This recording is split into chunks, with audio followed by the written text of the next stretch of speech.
makausap si Mami Junicia Pacquiao mula sa Jensen, nakakapanayam natin. Mami D, umagang kay ganda po sa inyo. Oo. Salamat. Magandang umaga rin sa inyo, Flavio. Opo. Sa to? Ay, sorry sorry. Nililito ako. Nililito ako, sorry. Wala akong problema. Gusto ko yung kausap yung anak ko talaga. Opo. Mami D, nandiyan po si Manny. Ano po ang gusto niyo sabihin sa inyo pong anak? Manny, nakikita ko talaga sa live ito ang mama mo na paos sa pagdasal. Sobrang sigaw ko sa Panginoon. Hindi lang kay sigaw sa puso ko, sa bibig ko nagsigaw ako nga. Suporta todo. Sino ba tong, negro ba yung referee nyo? Nakita ko talaga sa referee. Kung salamat na lang, hindi ako nakasama dyan. Kaakyat ako sa rin. Nagalit ako talaga sa referee. Bakit hindi niya pinahinto?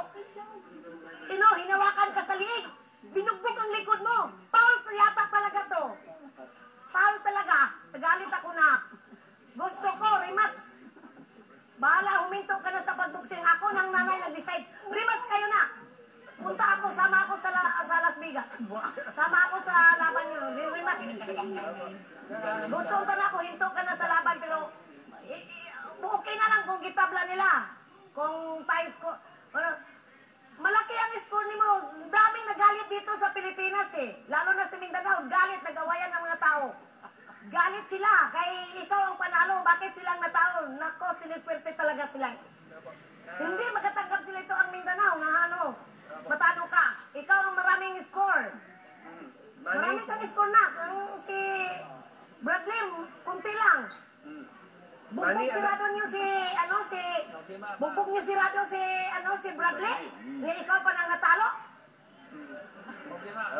Talaga ramdam ko yung galit ni Mami D.